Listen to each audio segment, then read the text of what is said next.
कृष्ण दोस्तों, आज मैं आपके सामने भगवत गीता की भूमिका के बारे में अपने कुछ विचार व्यक्त करती हूँ। भगवत गीता हमें क्यों पढ़ना चाहिए? भगवत गीता को पढ़ना हमें जीवन के बारे में सच्चाई से परिचित कराता है और अंधविश्वास और झूठी मान्यताओं से मुक्ति पाने में हमारी मदद करता है।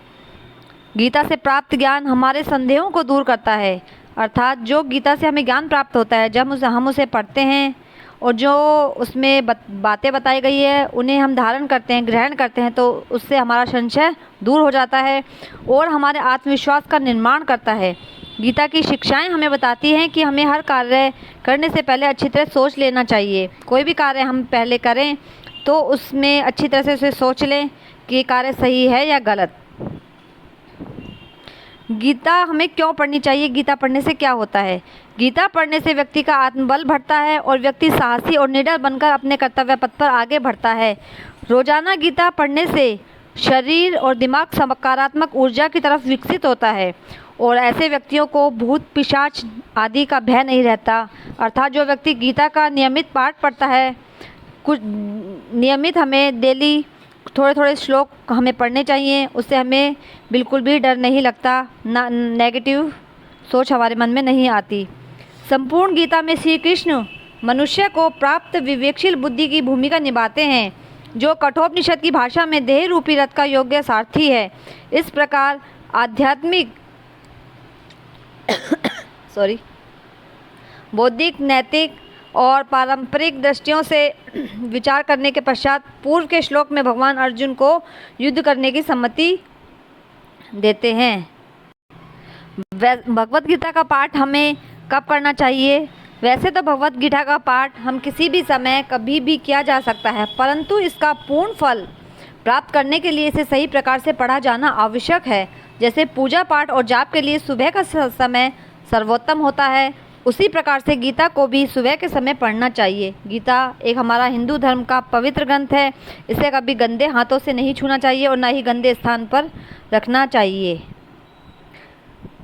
समझें कि परिवर्तन प्रकृति का नियम है। गीता के अनुसार सब कुछ बदलना होगा। हम जानते हैं कि हमारा शरीर, भावनाएं, धारणाएं, साथ ही हमारे आसपास की हर चीज़ प्रवाह की स्थिति में है। अर्थात सब जानते हैं कि हमारा शरीर एक दिन चला जाएगा, जो हमारी भावनाएं वो सब मिट जाएंगी, लेकिन फिर भी मनुष्य मेरा मेरा करता फिरता है, तो वो हमें नहीं करना चाहिए। जब हम गीता पढ़ते हैं तो हम इन सब चीज़ों से परे हो जाते हैं। फिर भी जब हमसे कहा जाता है कि हमें बदलाव की ज़रूरत है, तो हम सलाह मानने से हिचकिचाते हैं या उसका विरोध करते हैं, तो हमें ऐसा नहीं करना चाहिए।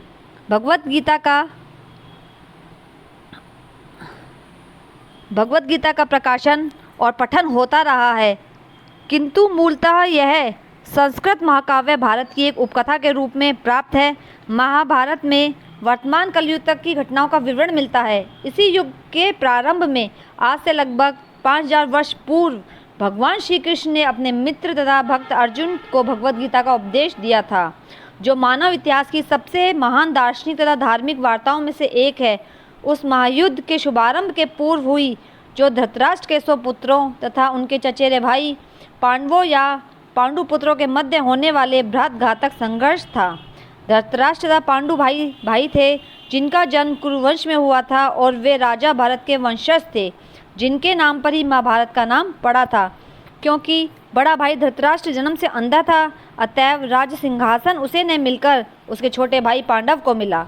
पांडव की मृत्यु अल्पायु में हो गई और उसके 5 पुत्र युधिष्ठिर, भीम, अर्जुन, नकुल, सहदेव धृतराष्ट्र की देखरेख में रखे गए थे, क्योंकि उसे काल के लिए राजा बना दिया गया था।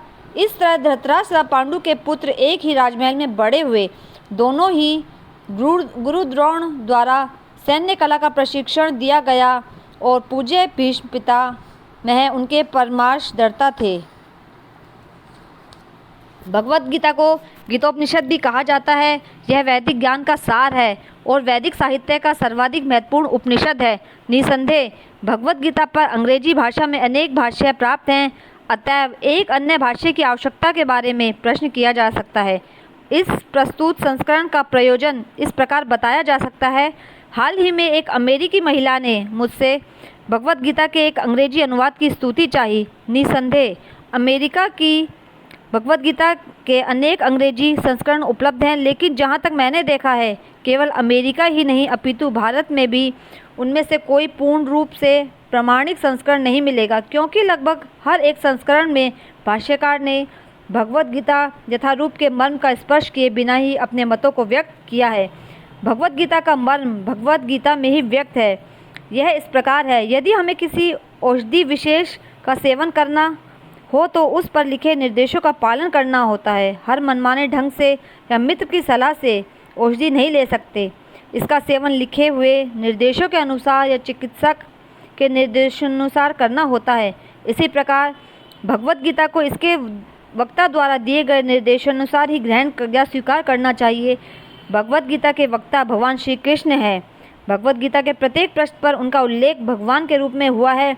निसंदेह भगवान शब्द कभी किसी भी अत्यंत शक्तिशाली व्यक्ति या किसी शक्तिशाली देवता के लिए प्रयुक्त होता है, और यहाँ पर भगवान शब्द निश्चित रूप से भगवान श्री कृष्ण को एक महान व्यक्तित्व वाला बताया गया है। किंतु साथ ही हमें यह जानना होगा कि भगवान श्री कृष्ण पूर्ण पुरुषोत्तम भगवान है। जैसे ही शंकराचार्य, रामानुजाचार्य, निम्बकमा स्वामी, श्री चैतन्य महापुरुष, भारत के वैदिक ज्ञान के विद्वान आचार्य ने पुष्टि की है, भगवान ने भी स्वयं भगवद गीता में अपने को परम पुरुषोत्तम भगवान कहा है, और ब्रह्म संहिता में तथा अन्य पुराणों में, विशेषता श्रीमद् भागवत में जो भागवत पुराण के नाम से विख्यात है, वे रूप में स्वीकार किए गए हैं। अतः भगवद गीता हमें भगवान ने जैसे बताई वैसे ही हमें स्वीकार करनी चाहिए। कोई निष्क्रिय अवस्था में भक्त हो सकता है, कोई सक्रिय अवस्था में भक्त हो सकता है, कोई सखा रूप में भक्त हो सकता है, कोई माता पिता के रूप में भक्त हो सकता है, कोई दंपति प्रेमी के रूप में भक्त हो सकता है। प्रथम अध्याय में क्या कहा गया है देखिए। गीता के प्रथम अध्याय में कुरुक्षेत्र के मैदान में उपस्थित बंधुओं और संबंधियों को सामने देखकर अर्जुन के मन में उठे विषाद और मन स्थिति का वर्णन किया गया है, जिसे संजय धृतराष्ट्र को बताते हैं। एक समय पार्वती जी ने पूछा, महादेव जी, किस ज्ञान के बल पर संसार के सब लोग आपको आकर के शिव कहकर के पूजते हैं? इसका वर्णन किया गया है, देखिए। धर्म क्षेत्रे कुरुक्षेत्रे संवेतायुयुत्सवः मामका पांडवाश्व किम कुर्वत संजय। हिंदी भावार्थ देखिए। सत और असत के विवेक रूपी नेत्रों से रहित धृतराष्ट्र बोले, सत और असत के विवेक रूपी नेत्रों वाले हैं जो लोग, हे संजय, धर्म भूमि कुरुक्षेत्र में एकत्रित, कुरुक्षेत्र में इकट्ठे हुए युद्ध की इच्छा वाले मेरे और पांडु के पुत्रों ने क्या किया है। भगवत गीता एक बहुत पठित आस्तिक विज्ञान है जो गीता महात्म्य में सार के रूप में दिया गया है। इसमें यह उल्लेख है कि मनुष्य को चाहिए वह श्री कृष्ण के भक्त की सहायता से संवीक्षण करते हुए भगवत गीता का अध्ययन करे और व्याख्याओं के बिना उसे समझने का प्रयास करे। अर्जुन ने जिस प्रकार से साक्षात भगवान कृष्ण से गीता सुनी और उसका उपदेश ग्रहण किया, इस प्रकार से स्पष्ट अनुभूति का उदाहरण भगवत गीता में ही दिया गया है। धर्म क्षेत्र शब्द का सार्थक क्या है? क्योंकि कुरुक्षेत्र में युद्ध स्थल में अर्जुन के पक्ष में श्री भगवान स्वयं उपस्थित थे। कौरवों का पिता जो धृतराष्ट्र था, अपने पुत्रों की विजय की संभावना के विषय में अत्यधिक संदिग्ध था। इसी संदेह के कारण उसने अपने सचिव से पूछा। उन्होंने क्या किया? वह आश्वस्त था कि अपने पुत्र तथा उसके छोटे भाई पांडु के पुत्र कुरुक्षेत्र में युद्ध भूमि में निर्णायक संग्राम के लिए एकत्रित हुए थे। उन्होंने क्या बताया है? पांडव तथा धृतराष्ट्र के पुत्र दोनों ही एक वंश से संबंधित हैं, किंतु यहाँ एक धृतराष्ट्र के वाक्य से उसे मनोभाव प्रकट किया गया है। उसने जानबूझकर अपने पुत्रों को कुरु कहा और पांडवों को पुत्रों को वंश के उत्तराधिकार से विलग कर दिया। इस तरह पांडु के पुत्रों अर्थात अपने भतीजों के साथ धृतराष्ट्र की विशिष्ट मनस्थिति का वर्णन किया गया है। जिस प्रकार धान के खेत के अवांछित पौधों को उखाड़ दिया जाता है, उसी प्रकार इस कथा के आरंभ में ही ऐसी आशा की जाती है कि जहाँ धर्म के पिता श्री कृष्ण उपस्थित हो, वहाँ कुरुक्षेत्र रूपी खेत में दुर्योधन आदि धृतराष्ट्र के पुत्र रूपी अवांछित पौधों को समूल नष्ट करके युधिष्ठिर आदि नितांत धार्मिक पुरुषों की स्थापना की जाएगी। यहाँ धर्मक्षेत्र तथा कुरुक्षेत्र शब्दों की ऐतिहासिक वैदिक महत्ता की सार्थकता बताई गई है। दूसरे श्लोक की तरफ चलते हैं। प्रथम अध्याय का दूसरा श्लोक। संजय उवाच, संजय बोला, दृष्ट्वा तु पांडवानिकं व्यूढ़ं दुर्योधनस्तदा आचार्यमुप संगमय राजा वचनमब्रवीत। हिंदी अर्थ देखिए। संजय बोले, संजय ने कहा, उस समय राजा दुर्योधन ने व्यू की रचना युक्त पांडवों की सेना को देखा और द्रोणाचार्य के पास जाकर यह वचन कहे थे। क्योंकि देखिए इसका तात्पर्य क्या है। धृतराष्ट्र जन्म से अंधा था, दुर्भाग्यवश वह आध्यात्मिक दृष्टि से भी वंचित था।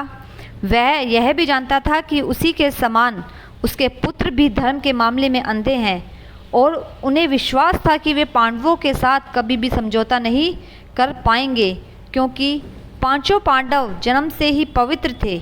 फिर भी उसे तीर्थस्थान के प्रभाव के विषय में संदेह था। इसलिए संजय युद्धभूमि की स्थिति के विषय में उसके प्रश्न में मंतव्य को समझ गया। अतः वह निराश राजा को प्रोत्साहित करना चाह रहा था। उसने उसे विश्वास दिलाया कि उसके पुत्र पवित्र स्थान के प्रभाव में आकर किसी प्रकार का समझौता करने नहीं जा रहे। उसने राजा को बताया कि उसका पुत्र दुर्योधन पांडवों की सेना को देखकर तुरंत अपने सेनापति द्रोणाचार्य को वास्तविक स्थिति से अवगत कराने गए।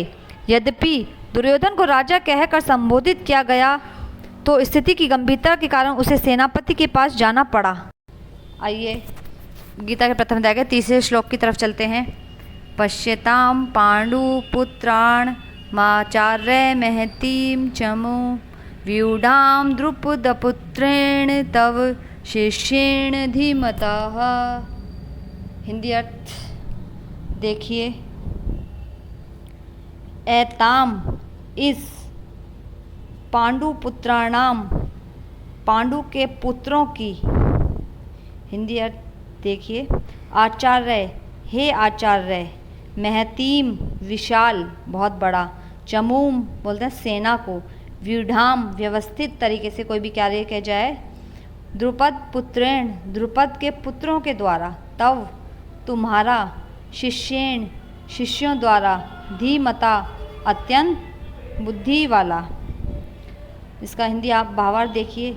हे आचार्य, पांडु पुत्रों की विशाल सेना को देखकर जिसे आपके बुद्धिमान शिष्य द्रुपद के पुत्र ने इतने कौशल से व्यवस्थित किया है, इतनी भारी सेना के साथ उसे व्यवस्थित किया है, वहाँ पर रोका है। अर्थात परम राजनीतिज्ञ दुर्योधन महान ब्रह्मांड सेनापति द्रोणाचार्य के दोषों को इंगित करना चाहता था। मैं आपको अपनी सरल भाषा में व्यक्त कर रही हूँ। अर्जुन की पत्नी जो द्रौपदी थी, उनके पिता राजा द्रुपद के साथ द्रोणाचार्य का कुछ राजनीतिक झगड़ा था। इस झगड़े के फलस्वरूप द्रुपद ने एक महान यज्ञ संपन्न किया, जिससे उसे एक ऐसा पुत्र प्राप्त होने का वरदान मिला था जो द्रोणाचार्य का वध कर सके, और द्रोणाचार्य इसे भली भांति जानता था। किंतु जब द्रुपद का पुत्र धृष्टद्युम्न युद्ध शिक्षा के लिए उसको सौंपा गया, तो द्रोणाचार्य को उसे अपने सारे सैनिक रहस्य प्रदान करने में कोई भी झिझक नहीं हुई।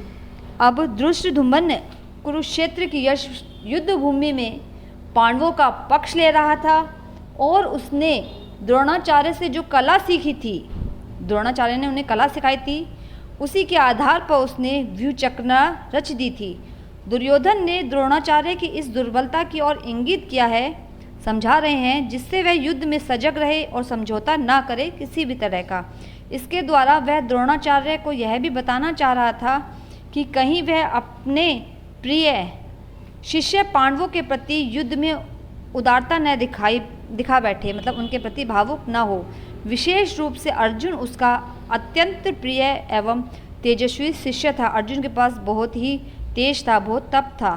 दुर्योधन ने यह भी चेतावनी दी थी कि युद्ध में इस प्रकार की उदारता से हार हो सकती है। अगर हम कहीं भी युद्ध में खड़े हों और सामने हमारे रिश्तेदार, हमारे सागे संबंधी खड़े हों और हम उनके मोह माया में पड़ जाएं, तो हम उस युद्ध को हार सकते हैं, उस बाजी को हम हार सकते हैं। चतुर्थ श्लोक की तरफ चलते हैं हम। अत्र शूरा महेशवासा भीमार अर्जुन समायुधि युयुधानो विराटश्च द्रुपद महारथः। अत्र यहाँ शूरा वीरः महा इषु आसा महान धनुर्धर भीम अर्जुन, भीम तथा अर्जुन समा के समान, युधि युद्ध में, युयुधानः युयुधान, विराट विराट च, द्रुपद द्रुपद च भी, महारथ महान योद्धा। इसका भावार्थ देखिए, अपने शब्दों में व्यक्त किया है मैंने इसे, जो मुझे लगा मैंने अपने शब्दों में इसे आपके सामने व्यक्त किया है। इस सेना से, जो सेना थी वहाँ पर युद्ध भूमि में, भीम तथा अर्जुन के समान युद्ध करने वाले अनेक वीर धनुर्धारी थे, बड़े बड़े योद्धा थे, यथा महारथी युयुधान, विराट तथा द्रुपद। अर्थात युद्ध कला में द्रोणाचार्य की महान शक्ति के समक्ष धृष्टद्युम्न महत्वपूर्ण बाधक नहीं था, किंतु ऐसे अनेक योद्धा थे जिनसे भय था। दुर्योधन इन्हें विजय पथ में अत्यंत बाधक बताता है, क्योंकि इनमें से प्रत्येक योद्धा, हर योद्धा भीम तथा अर्जुन के समान दुर्योध्य था। उसे भीम तथा अर्जुन के बल का ज्ञान था, इसलिए वह अन्यों की तुलना में इन दोनों से करता था। 5वें श्लोक की तरफ